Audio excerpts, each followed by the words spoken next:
tide rise to the occasion. A million tiny flashlights, I gotta turn it on. Cold feet and a tide rise to the occasion. A million tiny flashlights, I gotta turn it off. For a while I'll keep my place, but tonight I'll stay so late. Oh, sleep for a while, too much conversation, too much information, I gotta turn it off. Oh, sleep for a while, too much conversation, too much information, I gotta turn it off. For a while I'll keep my place, and tonight I'll stay so late. And here we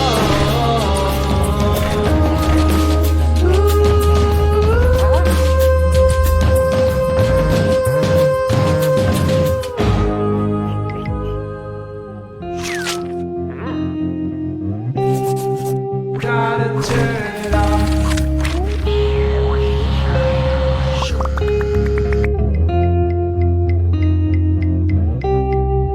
Gotta turn it off.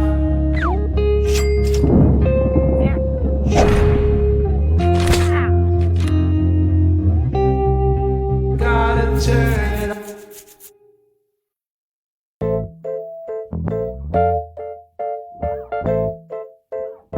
Just about every time we use the internet, a communication link, or an app, we agree to some very long terms and conditions. But what exactly are we agreeing to? You guys! You gotta help me! These business casual G-men are trying to kidnap me! What?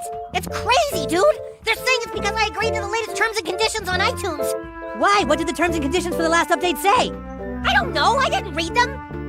You didn't read them? Who the hell reads that entire thing every time it pops up? I do. Can you tell, can Apple tell how many people actually read it? Well, they have to say that they agree. Right. We can't know for sure if they've read. We try to make it in plain English and very short. If I were trying to make a user agreement uninviting, I would choose a small font, a sans serif font, and I would set it in all caps. Okay. Because what happens then is that you have type that becomes a texture rather than words and spaces. No one has read the terms and conditions. No one in the world. No one, even the lawyers who wrote it like this. You come to a website and they have a set of rules, usually described in a terms of services, and then they have a privacy policy. And as soon as you start using the service, in essence, you have agreed to the terms of service and the privacy policy. Do these terms and conditions that we sign up for even apply? They do. I think if they didn't apply, I think the web would topple over. And so to the extent there have been contract decisions, they've held that these terms and conditions are valid. And this concept is pretty new. For instance, you never had to sign a user agreement for an old-fashioned landline, or to watch TV, or to read a book. But if you use a smartphone, a Kindle, or you watch Hulu, then you do. Violet, baby, don't you sign anything there. What's this all about? Standard form of contract. Don't talk to me about contracts, Wonka. I use them myself. They're strictly for suckers. Yes, but you wouldn't begrudge me a little protection. In fact, if you were to read everything you agreed to, it would take 1 full month of work out of every year. That's 180 hours you would need to spend every year.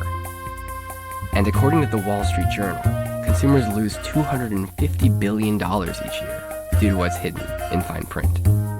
Here's an example from LinkedIn's terms. You grant LinkedIn a non-exclusive, irrevocable, worldwide, perpetual, unlimited, assignable, sublicensable, fully paid up, and royalty-free right to us to copy, prepare derivative works of, improve, distribute, publish, remove, retain, edit, process, analyze, use, and commercialize in any way now known in the future discovered any information you provide directly or indirectly to LinkedIn, including but not limited to only generate content, ideas, concepts, techniques, or data services, use of LinkedIn, without LinkedIn, money, and or competition with you or any third party. So LinkedIn takes pretty much everything forever. You'll find this kind of language in Google, Pinterest, Facebook, pretty much anything that people consider free. Instagram is finding that pictures are worth much more than 1,000 angry words after the company updated its user agreement to say it would have the right to sell posted photos without compensation for use in advertising. And even if you are paying, companies have the ability to make you accept just about whatever they please. In 2009, GameStation, a company in the UK, put some pretty sneaky stuff in their terms. They didn't take money or your firstborn child. But for one day, their terms stated, by placing an order via this website, you agree to grant us a non-transferable option to claim, now and forevermore, your immortal soul. The contract was only live for a day, but GameStation happened to rake in the lives of 7,000 immortal souls. This was, of course, a joke. However, it makes you wonder, what if there were more serious consequences that might result from not reading terms and conditions? And what if your phone came with these long terms and conditions said, well, if you use the phone, the government can wiretap you? That would be insane. But that's the kind of world we're living in. A world where the government could wiretap you because of terms and conditions? So, if you look at the iPhone user agreement, wiretapping isn't mentioned. But in AT&T's privacy policy, they say that they can use data to investigate, prevent, or take action regarding illegal activities. Prevent?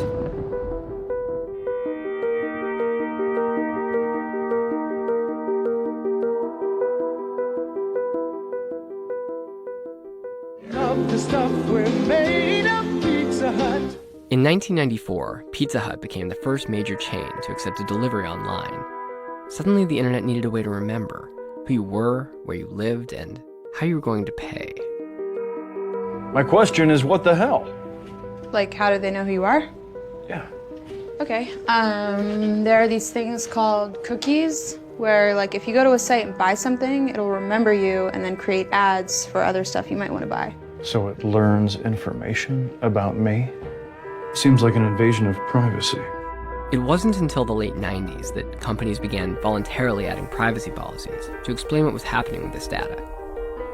Then, in 2000, an online company called ToySmart went bankrupt. But they had an idea.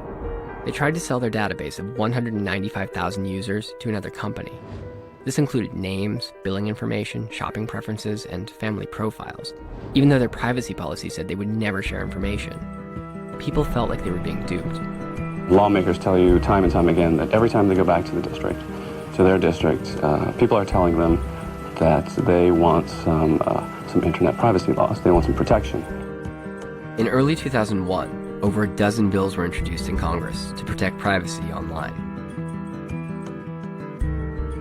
These acts of mass murder were intended to frighten our nation into chaos and retreat. But they have failed.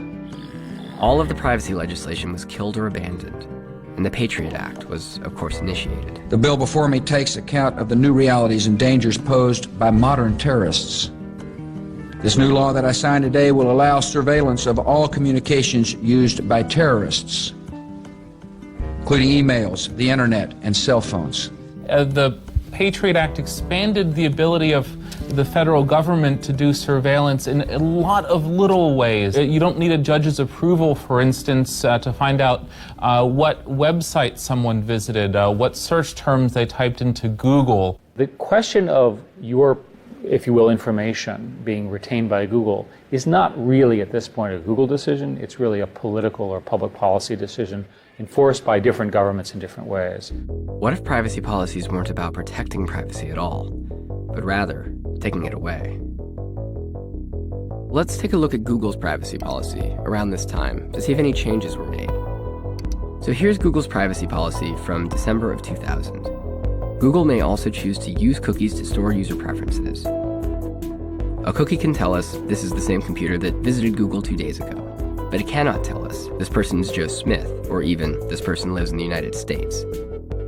And here's the privacy policy from 1 year later, in December of 2001. Google does this by storing user preferences in cookies and by tracking user trends and patterns of how people search. Google will not disclose cookies to third parties, except as required by a valid legal process, such as a search warrant, subpoena, statute, or a court order. Now, it's important to note the fundamental difference between these two policies. One says that you're totally anonymous. The other says, when necessary. You're not. But here's what's strange. So the first screenshot you saw of Google's oldest policy was taken by a non-profit internet archival service. It records what websites used to look like by taking snapshots, and it's been doing it since the 90s. Now, Google also lists the history of its privacy policies on its own official archive page. In their archives, they state they've got every privacy policy that goes back to the beginning. But what Google shows as their original privacy policy doesn't match that of the archive service. Instead, they show the policy from December of 2001, the one that says that users are not anonymous. Google claims this is their first privacy policy, which it isn't. So why would Google not include its original privacy policy on its own archives page, the one that said you would remain anonymous? What if the data collection that the Patriot Act required became the foundation of a whole new business model, and the foundation of the modern internet as we know it? Would that be something worth covering up? Even though we don't write checks to Google, and that's one of the reasons we kind of like the company, it doesn't mean that Google's really free or that we are free in the liberty sense when we use it. It might feel very different if Google was effectively a $500 a year service, because that's the value of the data that you're providing.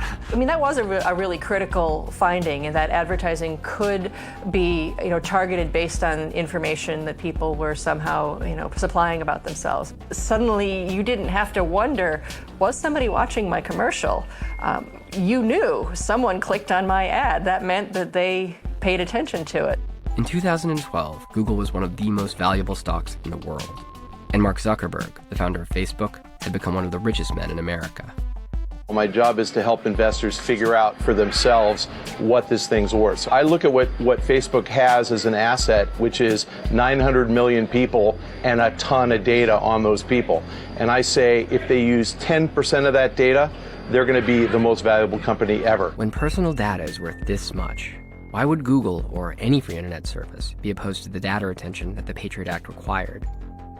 Anonymity wasn't profitable. The people who are willing to give up a little bit of information in exchange for having access to something that's free or something that's fun, or a free taco. I don't think that ever changes, right? You always want something free. And plenty of people are willing to provide information to get that. And plenty of companies picked up on this fact.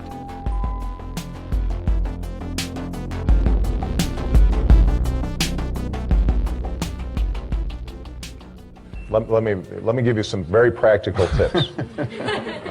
First of all, I want everybody here to be careful about what you post on Facebook. What the default settings are on Facebook. This is how most people use this technology. When these companies are building these systems, they know that. So why isn't the default for everything sharing, every photo, when I start Facebook, why isn't it just for my friends? Why is the default for everybody? Because it's really confusing for my mom to figure out how to just share to her friends.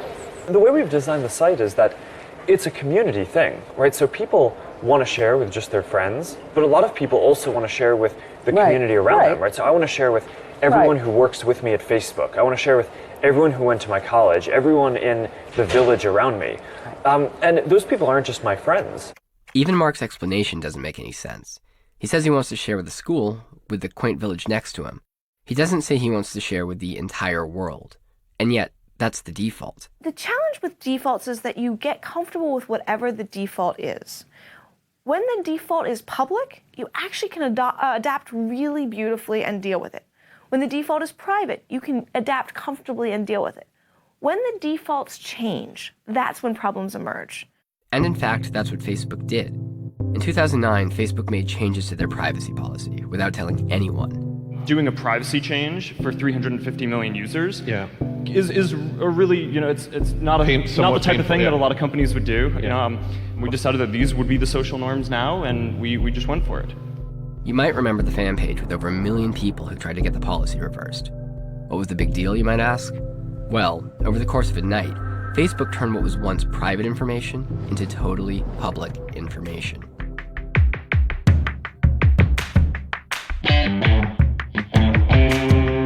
These platforms have an incentive to keep as much information about you and make it as visible as possible. It's almost the question then becomes, what's What's the less forgivable sin? Having this crazy one-night stand or not knowing how to use Facebook properly?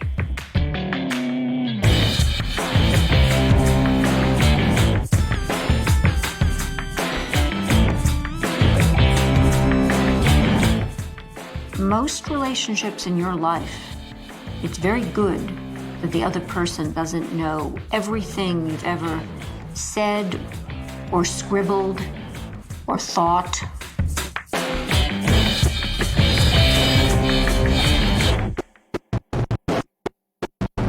When you choose to share a photo album, you go to Facebook and you choose to put those photos there. Just kind of opt in on every single thing. Opt in. Opt in. Opt in.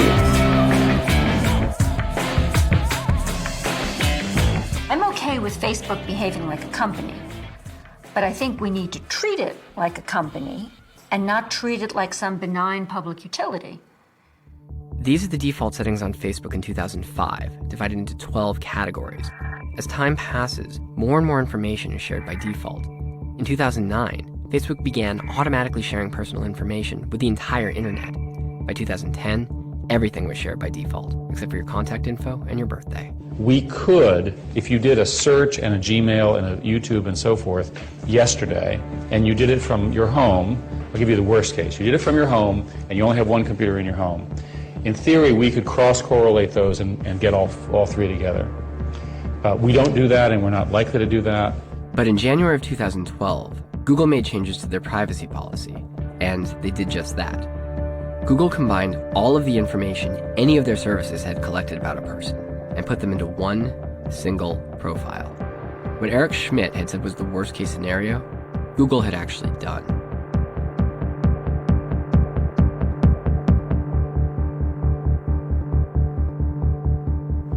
How can you honestly sit here and tell this committee this is not a growing problem? A good deal of what I was trying to say is that I don't think there is evidence of a market failure or consumer harm from the legal and legitimate use of personal information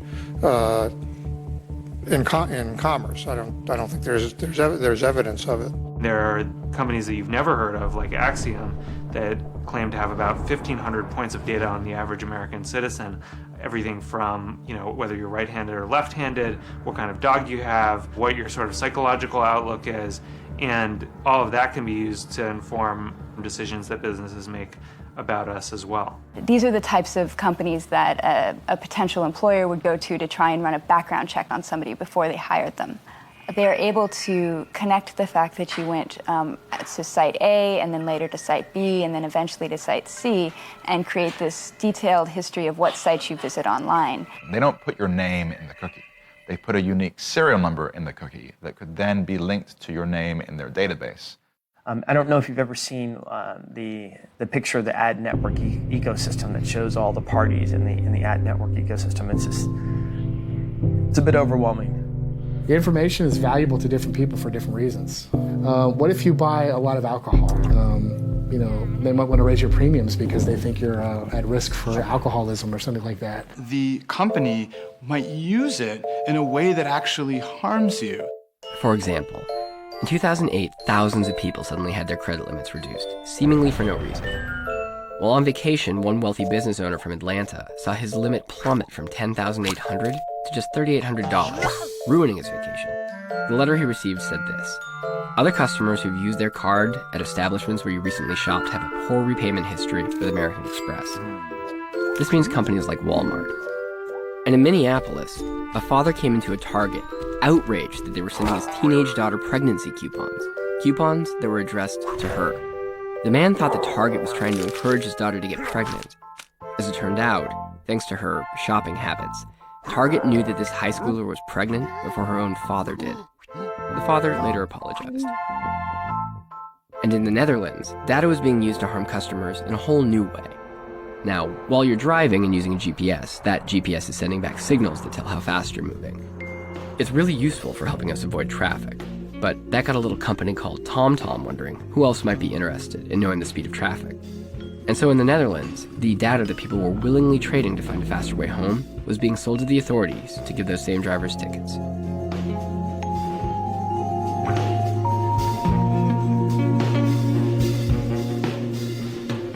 It's the reason we don't have any baseline consumer privacy law because of the FBI? No. That is largely due to lobbying by companies that have built extremely lucrative businesses around these business activities and don't want to do anything to disrupt that. Under Facebook's terms and conditions, a user must be 13 or older. Despite this, according to a recent Consumers Report study, an estimated 7.5 million users were younger than 13. First of all, we don't allow people to have accounts under the age of 13. And my reaction to that is that's just absolutely indefensible. I mean, it's unbelievable that you would say that. Well, Senator, I just want to say we really emphatically agree with your points. They say that Facebook sent an army of lawyers so that the final privacy legislation that emerged in 2011 was watered down significantly in a way that wouldn't affect Facebook's business model. My name is Alan Davidson, and I am the Director of Public Policy for Google in North and South America. My message today is simple. As we've heard, mobile services create enormous social and economic benefits.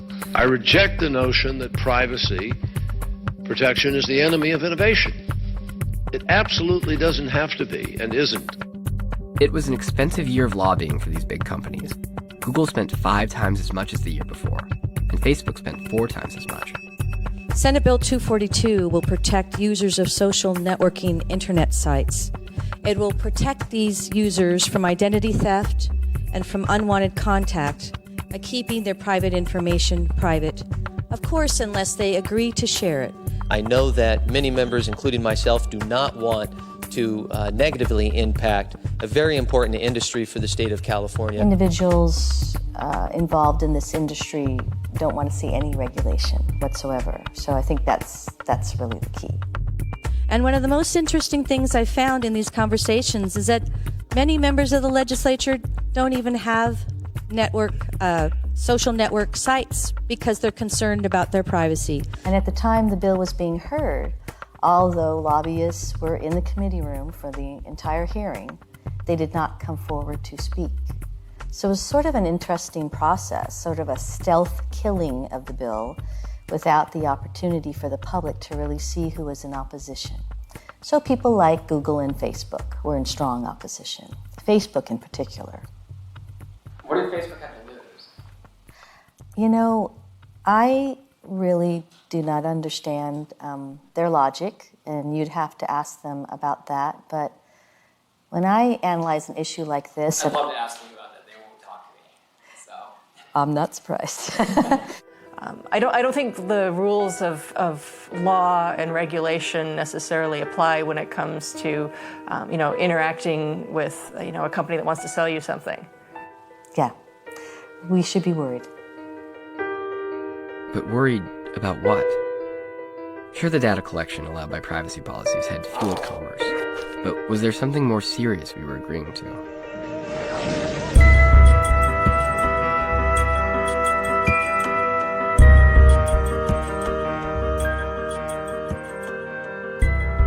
Total Information Awareness, a program initiated by the government in January of 2002. Its mission? To collect every digital transmission imaginable. And yes, this was their real symbol, the eye of the pyramid, scanning the Earth with a laser beam. It actually looks oddly similar to what's inside of Mark Zuckerberg's hoodie. Making the world more open and connected. Oh my God, it's like a secret cult. Total Information Awareness was a program designed to connect the dots, to link banking activities, to flight searches, to online activities. But the Pentagon is clearly moving to create the largest electronic eye ever to look at any and all Americans. You're looking for trends and transactions that are associated with some potential terrorist act. They believed that with enough data that they could predict who would be engaging in nefarious crimes. The public was outraged. Congress was outraged. The program was shut down. The lesson that the government learned after the failure of Total Information Awareness was that if you're going to create a gigantic spying program, don't give it a creepy name. there's nothing to prevent them from developing the same capabilities, just in smarter ways from their standpoint.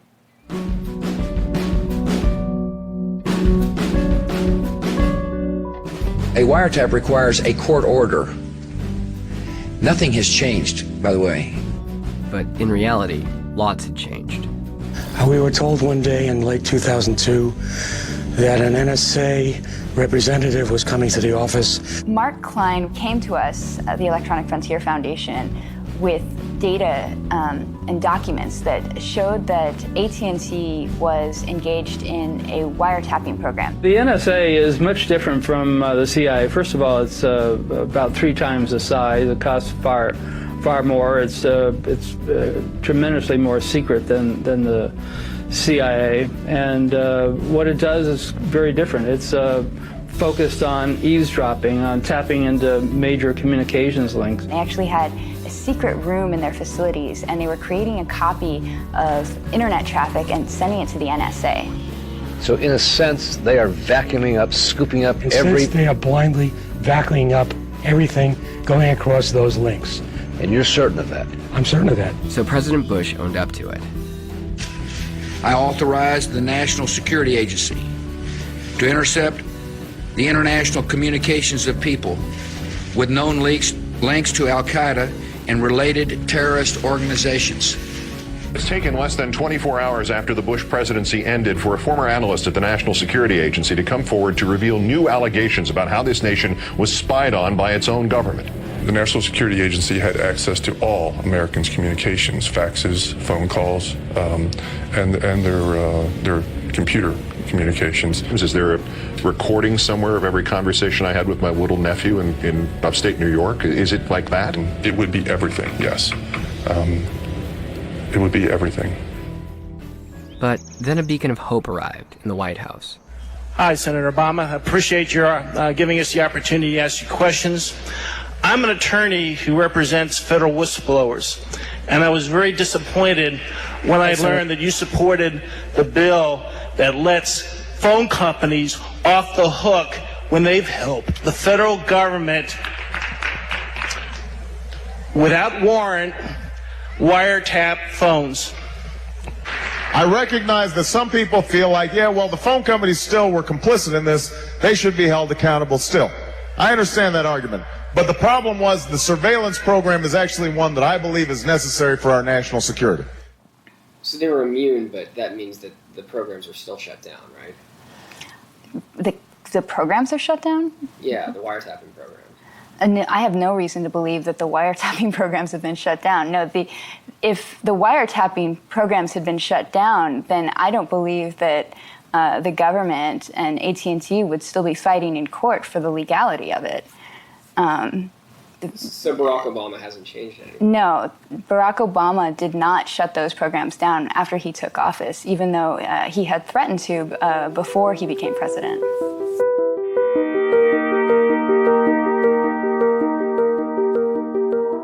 When we got started just in my dorm room at Harvard, the question that a lot of people asked was, why would I want to put any information on the internet at all? Like, why would I want to have a website? And people have really gotten comfortable not only sharing more information and different kinds, but more openly and with more people. And that social norm is just something that's evolved over time. You may have seen the Onion take on Facebook, which was the CIA has just announced its most recent handy invention, Facebook. According to Department of Homeland Security reports, Facebook has replaced almost every other CIA information gathering program since it was launched in 2004. After years of secretly monitoring the public, we were astounded so many people would willingly publicize where they live, their religious and political views, an alphabetized list of all their friends' personal email addresses, phone numbers, hundreds of photos of themselves, and even status updates about what they were doing moment to moment. It is truly a dream come true for the CIA. You know, the FBIs and the NSAs of the world are appreciative of the fact that Google and Facebook have built business models around collecting user data because it makes their jobs much easier. That article in Time started with this anecdote. They're sitting in their transparent cubicle in their open space in Facebook. Robert Mueller was the one man in the room with a tie on, and he was older in a suit, And he comes in and he says, I was just in the building and I wanted to say hello to Mark Zuckerberg. So he says hello to Mark Zuckerberg, little chit chat, and then he leaves. And everybody's saying, what the hell was that? Now, nobody asks the question, why was Mueller in the building? He's the head of the FBI. On the one hand, Mark Zuckerberg has said he wants to create a more open society, and Facebook is a way to do that. On the other hand, there's a lot about the way that Facebook uses information that people don't know. If only there was a way of knowing how much information these companies were storing about us. Well, in the case of Facebook, we learned some pretty interesting things thanks to one student in Austria. And unlike the US, Europe has a law that requires a company to tell a customer what data they have stored on them, if that customer wants to know. And Facebook, unlike most major internet companies, had actually built a headquarters in Europe.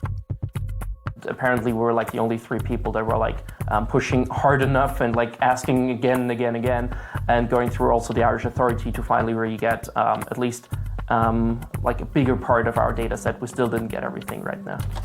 Got it right there, just to have like an idea how much it actually is. That's like just to picture it and to see how much it is. Wow, this is more than a baby. Yeah, that's 1,222 pages. I'm a member of Facebook for 3 years, but I was using it more intense for like the last 1.5 years or so. What's interesting as well is that I didn't post too much actually. Like I'm a person who posts something like once a week or so. With this giant ream of information in front of me, is it hard to go through it and actually find specific details about a person? No, that's super easy because it's PDF. I mean, we just used the search function in the PDF file. So you just type in one word, let's say demonstration or sex or a political party or something, and within a second you find the right information. So within a couple of minutes you can figure out what people voted for, what, psychological problems they have, what parties they've been to. All these informations are like really easy to find actually. While using that service for such a short time, you still had a data file that's bigger than anything that any CIA, FBI, or Stasi ever had about an average person. If you hit the remove button, it just means that it's flagged as deleted. So you hide it actually from yourself. But anyone like Facebook or any government agency that wants to look at it later can still retrieve it and get it back. And that means that it's there for an indefinite time. Even though you hit the delete button and they ask you 3 times if you really, really want to delete it. It's not actually gone. It's not actually gone, it's still there.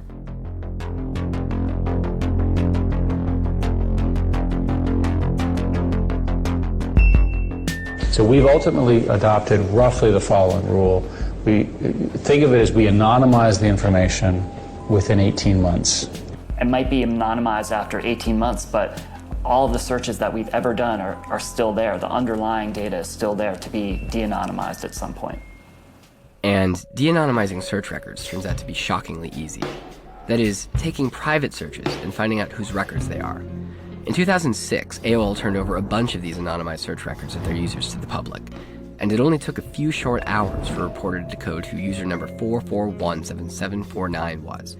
Between searches for things like numb fingers, 60 single men, and dog that urinates on everything, the reporter uncovered a woman named Thelma Arnold. She was age 62.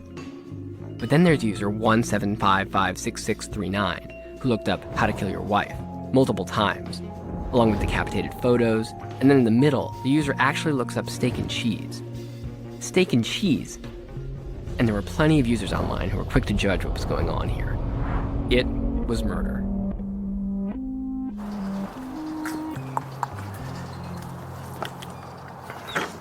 Really? Easy. Hey, old friend. Easy. So, let's take a seat and I'm going to show you something. Okay. What I'm showing you here is a list of anonymized search records. These records were released by AOL. Are there actually things on this list that you've searched for before? Sure. Yeah, I have definitely looked up car crash photos. I've definitely typed in decapitated. I've definitely looked up dead people photos. I've definitely looked up wife killer. Yeah. In fact, I've looked up every single search term I'm looking at here. You see, Jerome had been a writer on Cold Case, a TV show where each week cops have to solve a murder mystery.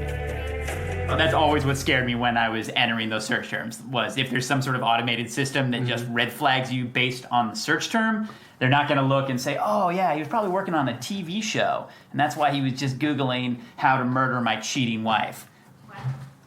I just wanted to confirm that I had not murdered you and that you were alive. No, I am allowed to come out of this room. And our baby's safe. Okay, good. It has a clean diaper. Oh, thank God. So we can rest assured you are not a murderer. I am not a murderer. You are a writer. I'm a writer. Okay. Glad we could clear that up. Glad we could clear that up. So, what would happen if that red flag system did exist? If a dad like Jerome might someday have his door knocked on because his search records became public.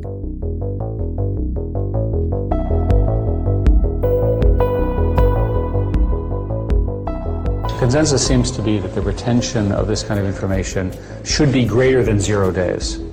And the reason it has to do with police actions, terrorists, Patriot Act, all those sorts of things.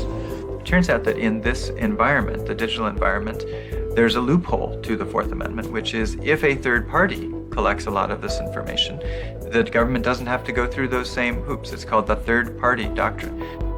The third party doctrine means that when you, a consumer, share your data with a bank, with an email provider, with a search engine, with any kind of technology company, you have basically given up what would have been your Fourth Amendment protections over that data. For the government to get information from a Google or a Facebook is a lot easier than the government doing it itself and putting a wiretap on our phones. Large companies like Google and Facebook receive thousands of requests a year from government agencies. Facebook has 25 employees doing nothing but surveillance.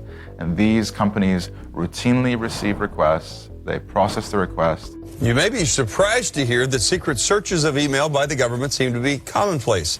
Law that governs when the government can get electronic communications, like emails and things that are stored in remotely, was written in 1986. And it can have effects that allow the government to at least claim that they should be able to get location data without a warrant. Or at one point, the government was claiming that it doesn't need a warrant to get emails that you've opened.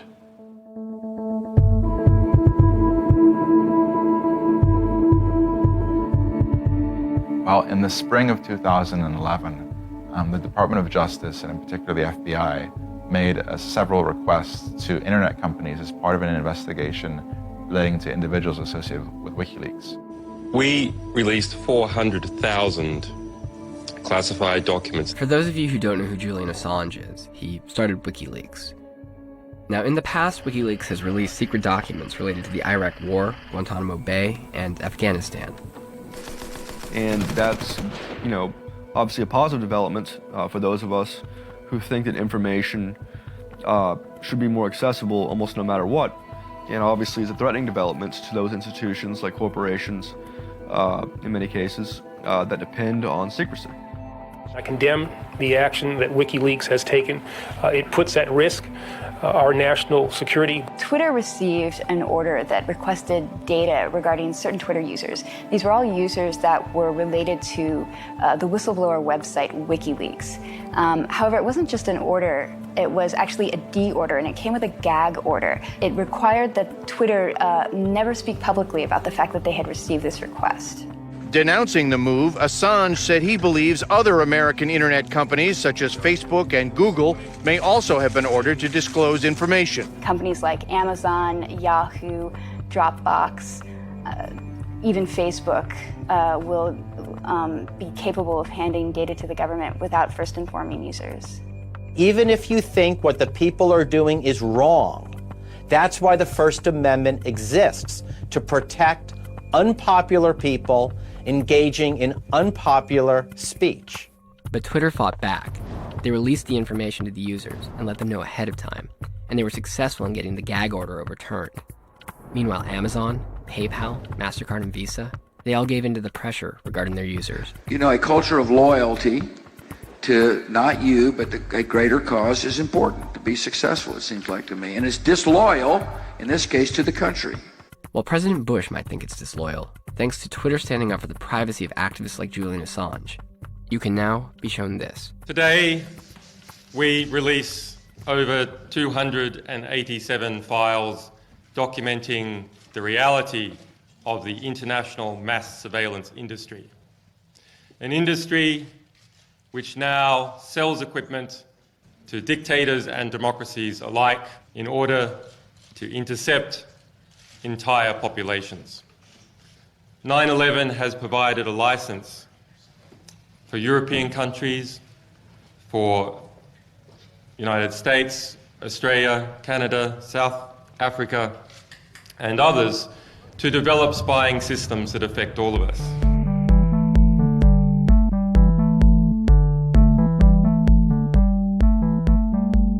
The spy files show the massive industry that surrounds selling to the US government and governments around the world.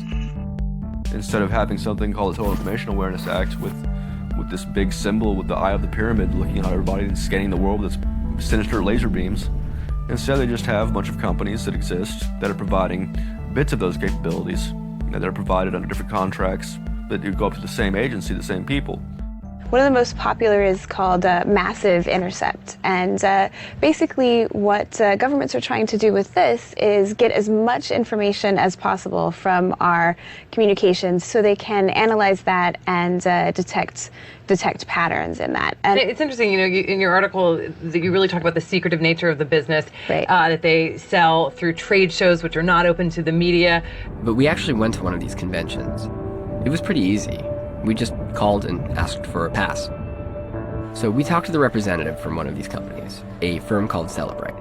They were included in the spy files. They're a company that sells cell phone extraction tools to every major government sector in the US. So my name is Christopher Shin. I'm the Vice President of Engineering for Celebrate USA. Today I'm presenting to you the Celebrate UFED system, to my right here. It is a device used to extract countless information from mobile devices, so text messages, pictures, video, audio, call logs, that kind of thing. It's used by agencies across the United States and the world. Yeah, the iPhone specifically stores a lot of information, more than your normal handset. It really is a digital store of your personal life, your business life, and this is why the field is actually, it's been growing exponentially over the last couple of years. So as the devices get more complex, they can hold more information. This is one of the most personal devices to you today, even more than your laptop. So we think of ourselves as basically a tool manufacturer, just like Glock or Beretta is producing a firearm.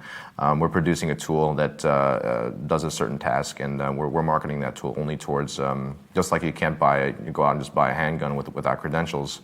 We're not just selling it to everybody. So. But could you conceivably sell it, or are there laws against it? There are no laws against selling this to someone that's not in law enforcement or government, something like that. If someone was to dump my phone tomorrow, they might get a good laugh out of the content in it, but I don't think I'd be put in jail. So I think that it really depends on how you look at it. I mean, there are privacy concerns, but I'm a little bit more on the liberal side of my privacy being exposed. I mean, other people, of course, that's a completely different, it's a completely personal view. My device, my phone itself, I mean, I actually take that back. I have a lot of work-related information on my BlackBerry. So if this information did get out, I probably would be pretty concerned. So. The surveillance vendors target two types of customers. They target governments directly, and then they also target internet service providers and telecommunications carriers who are tasked with the responsibility of spying on their own customers. For example, there was a little piece of software that had been installed on every phone in America. This software was called Carrier IQ. And thanks to a little video the systems administrator from Connecticut posted on YouTube, the world now knows that this software had been monitoring our every keystroke. 553, and so on and so forth. According to Carrier IQ's chief marketer, they're aware this information is sensitive and call it a treasure trove. It became big enough of a deal that Al Franken decided to take this issue to Congress. Mr. Director, millions of Americans have smartphones with pre-installed software designed by a company called Carrier IQ. Recent research has shown that it captures a broad range of sensitive information. Let me start off by saying we have neither sought nor obtained any information from Carrier IQ in any one of our investigations. Okay, not directly from Carrier, but what about from the wireless carriers? No, I don't believe so. If you're specifying the use of the carrier IQ software in by a wireless carrier, have we sought that? I do not know in the information we seek from wireless carriers or what have you, and I'm not talking about carrier IQ, I'm talking about wireless carriers that we may obtain information that in some way carrier IQ may have been involved with. Why would the FBI need carrier IQ to send them all of this information? After all, they could be using any of these services that were included in the spy files. Take this product, for instance, Scan and Target, which claims that it can search through the SMS, the IMs, Twitter, emails, Facebook, blogs, and forums, all while analyzing huge volumes of information in real time. Or FinFisher, which demonstrates how police can infiltrate anyone's system through a variety of videos that used to be available on their website. They even show the agent hacking into Google and Facebook in their demo. Who has this kind of equipment? Massive interception equipment is sold by surveillance vendors around the world. So it's really up for grabs for anyone who wants it and can pay the price. The FinFisher system was sold to Egypt to monitor people who oppose their leader. These are the actual documents. It even includes training for 2 to 4 people for the low price of about 11 grand. Or the Hacking Teams project, which advertises that it can track hundreds of thousands of cell phones all on one system. Or software like Kapow that analyzes all social networks with features like the ability to search out keywords and phrases. Everything that happens on Facebook, and it shows the frequency of conversations between one person and another and all that kind of thing. That allows for a lot of profiling. It creates massive databases for law enforcement to exploit and often misread. With hundreds of companies offering these services, why would the FBI need to use carrier IQ? Everything coming from a cell phone, everything coming from a computer, anything that's going over the internet out of the country or even internal within the country can be monitored using this kind of equipment. If you look at news stories now about what they call big data is really looking up the question of how can government and corporations work with that data in order to look for anomalies and predict when you're going to do something so they can stop you from doing it. And the government isn't even that secretive about it. If you visit their business website, there's an application there looking for developers to create better tools for mass surveillance of our online activity. Examples for surveillance include, but are not limited to, Fox News, CNN, MSNBC, Twitter, Facebook, etc. Which brings us back to that word you'll find in many user agreements. It's the word that sent us down this whole path in the first place. Prevent. So this might make you wonder, what potential threats would all of the surveillance we agreed to actually prevent?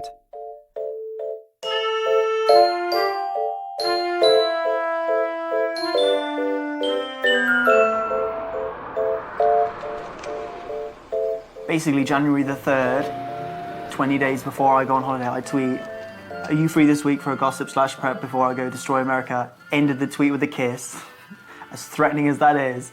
20 days later, get on a flight, go to LAX. We had a hotel in Hollywood Boulevard. We were just gonna potter around for a week, just looking around, just being tourists.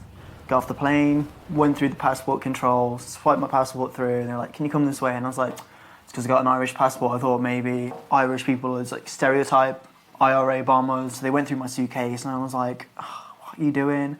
And then when they pulled me into the holding room, I was questioning me for 5 hours about whether I had a Twitter account. I was like, are you being serious? Are you actually holding me because of a tweet? And they're like, what do you mean by destroy America? And I was like, to party, it means to go wild, get drunk. Any moron that could read that tweet can see what it's meant as. Like, it ends with a kiss. I'm sure, like, Hitler doesn't end his memoirs with a kiss or whatever he did. So then they moved us to a holding room. But then at midnight, the staff changed over and they weren't aware of what we were there for. So they handcuffed us, stuck us in the back of a police van, and then took us to a downtown, like, prison detention center. Innocent people shouldn't be treated like absolute dirt. And they were dragging us around, pushing us into walls. Sounds like a horrible vacation. Is the government refunding you at least? No, they won't comment on what happened. Well, if I'd put I was going to paint the town red, they'd have me done for graffiti as well, wouldn't they? When I go to other countries, this is going to show up that I got refused from America, so more than likely I'm now going to get dragged off at every airport and questioned about what happened, and I have to explain to them that it was a tweet. I'm Italian, Irish, French, Portuguese, Native American, Black. I'm even like 1/18th Avatar. This is Joe Lipari. Joe Lipari had had a rough day at the Apple store. He had been forced to wait in line for 4 hours before finally leaving. So I get home from the Apple store, still a little irritated, smoke a little dope, put on Fight Club, just trying to relax, go on Facebook. And this button-down Oxford cloth psycho might just snap and then stalk from office to office with an Armalite AR-10 gas-powered semi-automatic weapon. And I said the same thing, but except the Apple store. pumping round after round. And, basically word for word, except for where. Hanging out on Facebook, getting ready to go to yoga class, and there's a shave and a haircut. 2 bits, knock on my door. So I was like, hey, maybe somebody's here to watch Fight Club with me.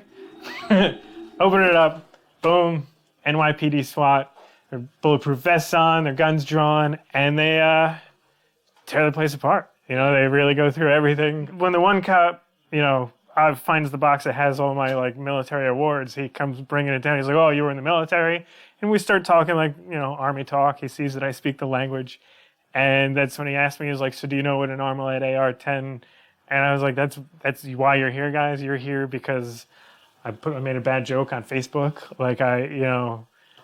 It blew my mind. It's the ultimate buzzkill, really. Your Facebook page is brought SWAT to your house. They told me not to go far from New York because I'm going to be needed for all these court cases for a year. They claim one of my Facebook friends called 911,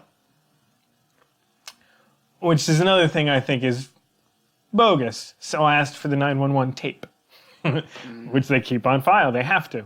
And it's my right. It's my stuff. They have to give me my mugshots if I want it. So they come back and say, turns out it wasn't someone that called 911. It was someone that just walked into the police station, and that's something we don't keep a record of. And how'd you get my address? I lived there for 10 days. I didn't update my mailing address yet. All my banking stuff was still going to my old apartment. There was nothing saying I lived there except for a verbal agreement. 3 minutes after being done with my lunch, I was told to go up to the office, and then I would sat down inside the vice principal's office, and I wasn't told what was going on until maybe 10 minutes later. My phone rings, I look at it, and it was the number to his school, and I answer it, and it's the school security guard just giving me a FYI, for your information, just to give you a heads up, the Secret Service is here with the Tacoma Police Department, and they have Vito, and they're talking to him. A man walked in a suit and glasses, and he said that he was part of the Secret Service, and he told me it was because of a post that I made, and it indicated as a threat towards the president. Yes, a 7th grade boy was visited by our FBI because of a red flag that came up in their spy system.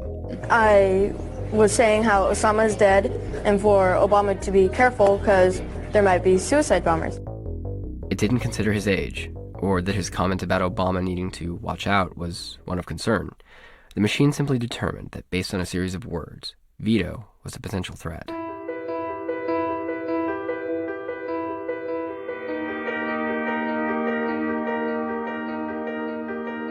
Pre-crime, their belief, this potential breach of the peace, their belief that you might cause a crime. There's pre-crime arrest and minority report. Mr. Marks, by mandate of the District of Columbia Pre-Crime Division, I'm placing you under arrest for the future murder of Sarah Marks and Donald Dubin that was to take place today, April 22nd, at 0800 hours, 4 minutes. No, I didn't do anything. This arrest that happened on the royal wedding day when I attended a zombie flash mob wedding picnic. Right. And myself and 4 other zombies were arrested preemptively for potential breach of the peace. Even if you dress up as a zombie, it seems to me that the crime isn't really committed until you eat some brains. Yeah. To be fair, we did have some brain cake. Oh. So there's that. How did they know that you were going to be dressing up as a zombie this day? There could have been emails or anything. It could have been, it's hard to know. Yeah. I think that's the toughest That's the scary thing, yeah. Yeah.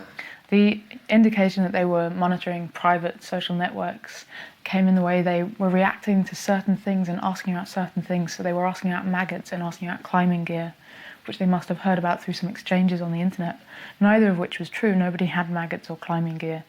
Not something that was itself posing a hazard to the royal wedding celebrations. We were nowhere near the royal wedding celebrations, and we had no plan of going near the royal wedding celebrations. Anything that wasn't part of the official, ostentatious, joyous, expensive celebrations of this wedding of two strangers was prevented from happening. And that seems deeply disturbing. You can see that surveillance measures are being used to silence protests before they even happen. This was, of course, the royal wedding. We'd all helped pay for the royal wedding. It was it wasn't just a private wedding.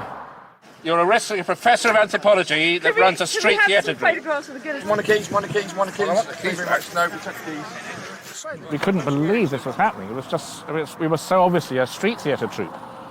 Some of us had actually got the costume on, So we were locked away in Lewisham Police Station for 25 hours. Once the whole wedding was safely over, we were let out.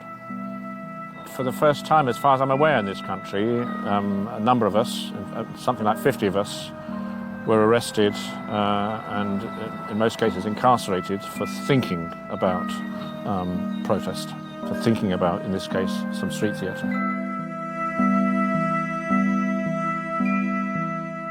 A lot of life is based upon trust. I mean, if you have a conversation with your inner circle on a key strategic decision that is vital to your company, and you read about it in the newspaper before the decision is implemented, in other words, you get preempted from acting because somebody inside your company has talked, you're not gonna like it, and it'll hurt.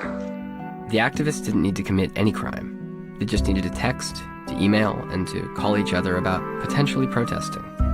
But I think that the answer is not to take away the capacity of looking at the public actions of citizens and keeping a record of them.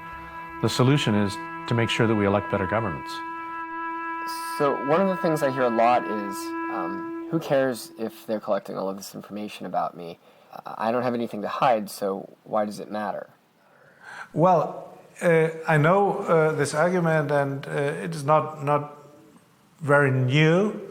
It's old-fashioned, saying we are complying with rules, and so what happens? Between leading the sinful life I would like to lead and hoping that governments will protect my privacy, or assuming that no one's going to protect my privacy and leading a less sinful life, I'll go with the latter. It's simply just the odds of success seem higher to me.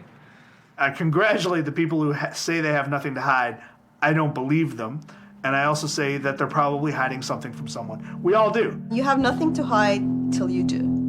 And you are not necessarily going to know what you have to hide or not.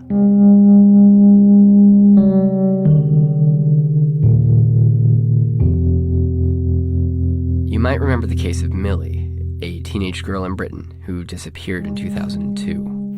Police in Surrey say they're growing increasingly concerned about the safety of a 13-year-old girl who hasn't been seen since Thursday afternoon. Before the police found her body, her parents were holding on to hopes that she might still be alive. I'd say if someone has taken Millie and is holding her, then please, please give her back to us. Why is that, you might ask? Well, because according to phone records, Millie had checked and deleted her voicemail. We were sitting downstairs in reception and I rang her phone. Yes. And it clicked through onto her voicemail, so I heard her voice. Yes. And it was just like a jump. She's picked up her voicemails, Bob, she's alive. And I was just, it was then, really. As it turned out, members of Rupert Murdoch's corporation had been hacking into Millie's phone, trying to be the first to reveal details of this national news story. Right, I think this is the watershed moment when finally the public start to see and feel, above all, just how low and how disgusting this particular newspaper's methods were. This was a murdered schoolgirl, and the thought that a very tight-knit circle of very senior politicians linked up very closely, intimately, with the police and with the media mogul, Rupert Murdoch. For 30 years, as British prime ministers came and most certainly went, a constant character in their worlds was Rupert Murdoch. the billionaire media mogul whose press... For years, celebrities and individuals like Millie had the voicemails they thought were hidden and private accessed by Rupert Murdoch's corporation at the expense of people like Millie's parents.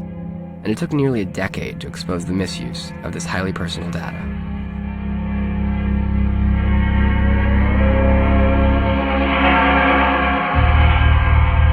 Transparency, which, bonds us together and gives us all so many friends that we didn't know before, but all these friends that are connected, gives the state an absolutely unparalleled in the history of humanity ability to know what's going on in its citizens, to find out who the dissenters are. The government is making whistleblowing a crime. They are making dissent a crime, especially when it embarrasses the government and calls the government to account. If sources are going to get discovered, and if whistleblowers cannot securely and anonymously provide that information to journalists, we as a society won't know when our rights are being silently violated.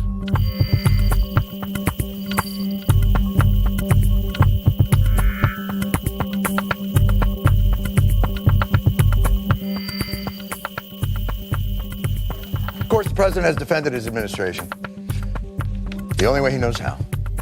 If we can root out folks who have leaked, they will suffer consequences.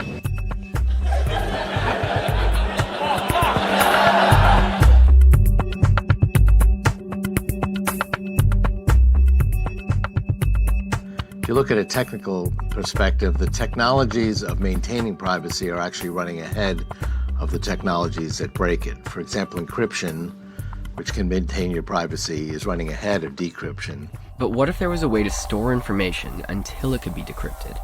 U.S. intelligence officials will soon be allowed to keep information on U.S. citizens much longer than they used to, even if those citizens have no known ties to terrorism. Under new rules, the government can store data it gathers for 5 years. That's up from the current limit of 6 months. General Alexander, if Dick Cheney were elected president and wanted to detain and incessantly waterboard every American who sent an email making fun of his well-known hunting mishaps. What I'd like to know is, does the NSA have the technological capacity to identify those Cheney bashers based upon the content of their emails? In the United States, we would have to go through an FBI process, a warrant, to get that and serve it to somebody to actually get it. I see, but you do have the capability of doing it. But not in the United States. There are new questions about the National Security Agency's massive spy center under construction in the desert of Utah. Once finished, it'll be 5 times the size of the U.S. Capitol building. The NSA is not allowed to spy on Americans, but now a whistleblower has come forward saying that the agency is doing it anyway. This massive agency that's collecting a tremendous amount of information every day by satellites and tapping the cell phones and data links and your computer email links and so forth. And then it has to store it someplace, and that's why they built Bluffdale. It's going to cost $2 billion. It's being built in this area on a military base outside of Salt Lake City in Bluffdale. As I said, they had to actually extend the boundary of the town so it would fit into it. And the whole purpose of this is the centerpiece of this massive eavesdropping complex, this network that was created after 9/11. The reality of information technology is it progresses exponentially, only information technology. Exponential growth starts out very slow, looks like nothing's happening, you're doubling tiny little numbers, and suddenly it takes off. And we've seen that with paradigm after paradigm, like social networks in recent times. In 1984, to store 1 gigabyte of data cost $85,000. By 2012, it cost about 5 cents. In the city of Chungking, there are about 500,000 cameras. In 2012, the cost of permanently recording a high-resolution feed was $300 million. By the year 2020, the projected cost is less than $3 million. The UK, being one of the cultures that's introduced cameras most ubiquitously and most quickly, so far the population seems fine with it. If they weren't, they know who to call.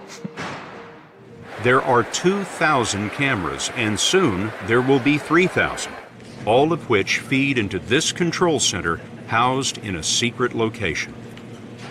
And I can call up in real time all instances where a camera caught someone wearing a red shirt. This is the shape and the size of a potentially suspicious unattended package. Many police departments set to use controversial new devices capable of scanning people's faces, then checking that information against a criminal database. When we're at war, when you're protecting your society against people who want to come in and kill civilians, you have to be able to defend what we're doing. You have to be able to defend our way of life, and you have to put these powers into somebody's hands. According to the Brookings Institution, this kind of pervasive monitoring will provide what amounts to a time machine, allowing authoritarian governments to perform retrospective surveillance. For example, if an anti-regime demonstrator previously unknown to security services is arrested, it will be possible to go back in time to scrutinize the demonstrator's phone conversations, automobile travels, and the people he or she met in the months and even years leading up to the arrest. The government is using the existence of terms of service to justify the surveillance state that we now live in. The messages are free to use, and most importantly, they're encrypted, so the police can't actually get in there to encrypt and what's happened. So that's prompted calls to shut down the entire network. It's easy to justify using these technologies to stop a riot. But shouldn't we be concerned when the government is able to read our emails, text messages, phone calls, search history, to track our movements and limit our free speech? What crime did that 7th grade boy really commit? Is having zombies at a royal wedding really so bad? What about Millie's parents? And what happens when these technologies are used to watch peaceful protesters, like all of the people at Occupy Wall Street or the Tea Party folks? What happens if the government doesn't like tents being set up?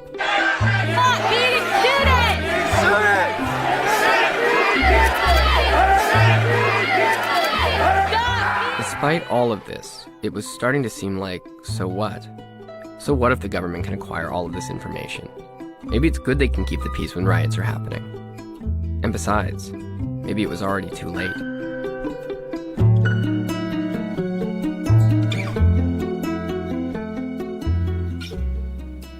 Do you think privacy is dead?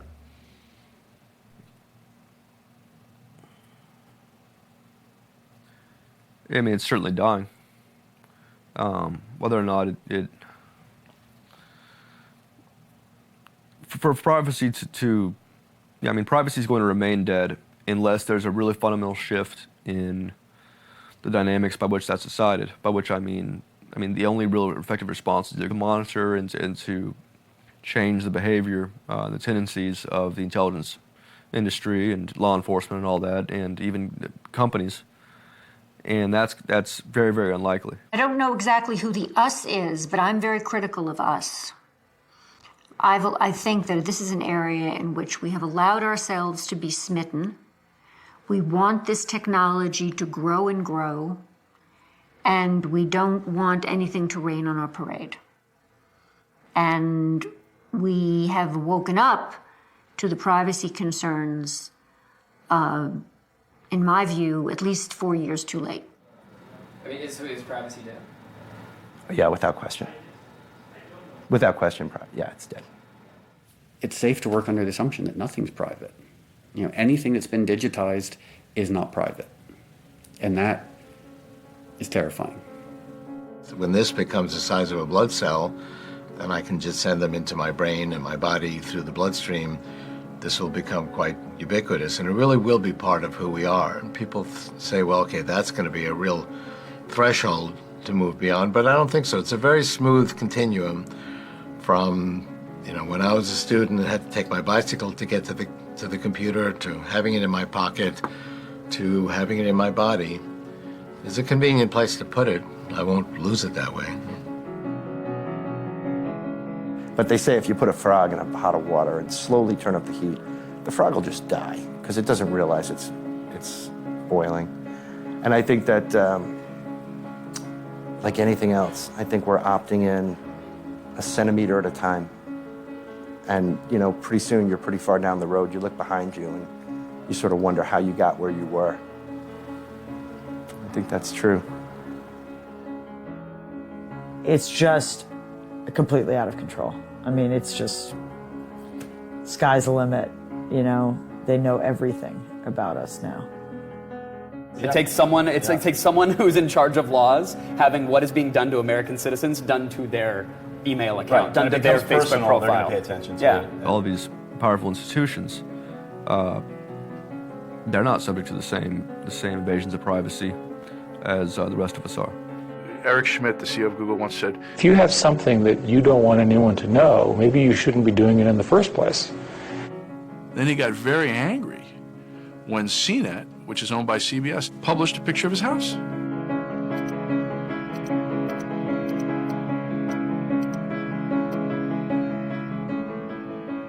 Well, when you ask Google about do not track, they claim we have to understand how to define that before we can implement any technology. Do not track is pretty simple. It means we don't want to be tracked. The only reason Google doesn't understand it is because Google doesn't want to implement it.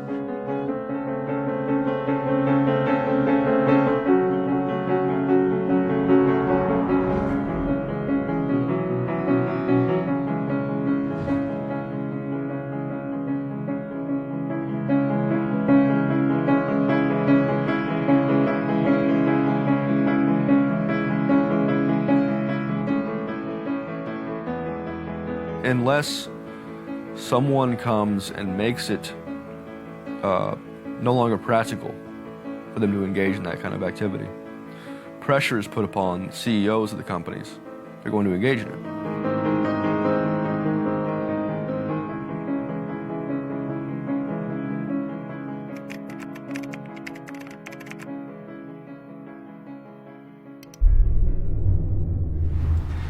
Dawn.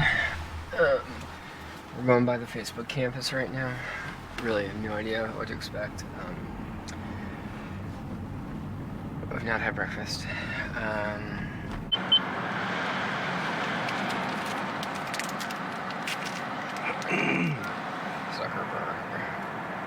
He'll know that I checked in here too, so that's good. He knows that I'm right next to his house.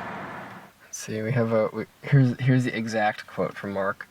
So, having two identities for yourself is an example of a lack of integrity. Lack of integrity. They just did a knock up on his door, so it seems very likely that we might get a Mark Zuckerberg sighting today.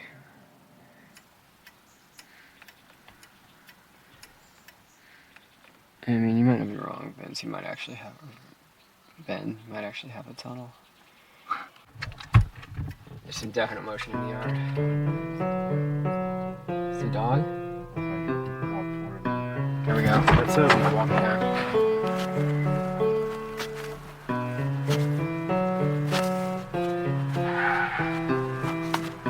Mr. Zuckerberg? Hey, I'm working on a documentary. Got a little blog here, but wondering if I could just ask you a couple questions. Sorry. Really? I have to organize I ask, do you still think privacy is dead? What are your real thoughts on privacy? Are you guys recording? We are. Can you please not? I can stop, yeah. Alright. Mark Zuckerberg had asked me to please not record him, so we shut off the main camera. But since Mark doesn't seem to mind storing our data after we think it's been deleted, this only seemed fair. Can you please not? I can stop, yeah. Alright. Can I come by your front desk, though, and ask about setting up an interview? Yeah, I mean, we have a department where you can talk to people about that. Yeah, I know. I've tried going through it a few times, and I never hear back. There's a major difference here. Mark loosens up after he thinks we've stopped recording. And you see that? That right there. That's a smile. Mark Zuckerberg smiled at me. And you know why? Because he thought I had stopped recording, and he was relieved. Imagine what a relief it would be if all of these companies and the government stopped recording everything we do, if we could just make a simple request to them, something that Mark Zuckerberg knows how to ask for. Can you please not? Can you please not record us, monitor us, and share our information unless we ask first? We need terms and conditions that are reasonable. And we need privacy policies that promote the most basic principles of our democracy, rather than taking them away.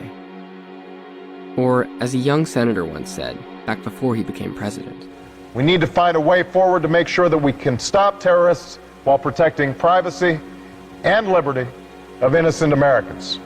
We have to find a way to give the president the power he needs to protect us while making sure that he doesn't abuse that power. And that simple principle that there's somebody watching the watcher, whether that's on an issue of freedom of the press or it's an issue of warrantless wiretaps, that simple principle is one that we can't give up, and we don't have to give up. well, Mr. President, we are watching. And I guess we have to ask ourselves one simple question. Do we agree?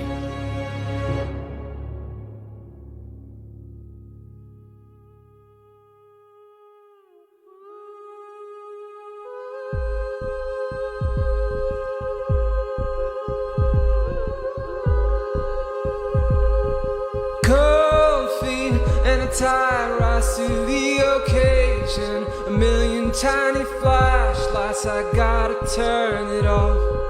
Cold feet and a tie rise to the occasion. A million tiny flashlights, I gotta turn it off. For a while I'll keep my place, but tonight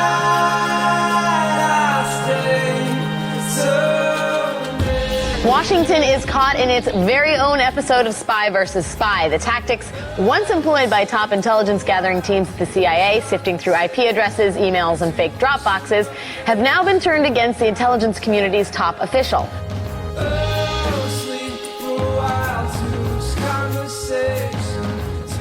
The FBI uncovered evidence of an affair between Petraeus and his biographer Paula Broadwell. That's right.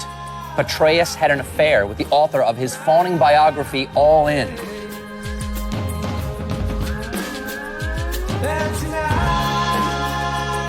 These did not implicate criminal activity.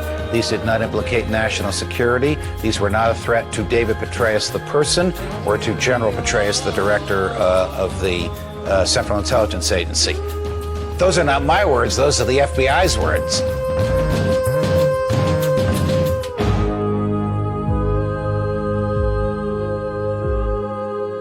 Instead of actually sending those emails, in many cases, they wrote them as drafts in a Gmail account they both had access to. And that way they could both log on and check the draft folder, never having to actually hit send. Very embarrassing for the Obama administration and for its National Security Command.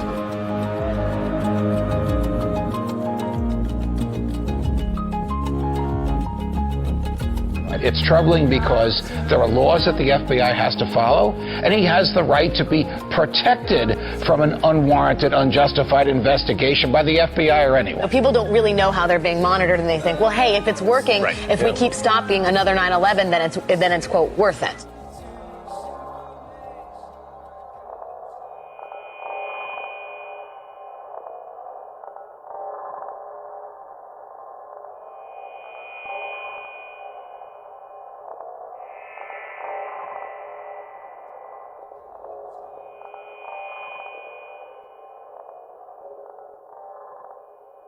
The greatest fear that I have regarding the outcome for America of these disclosures is that nothing will change.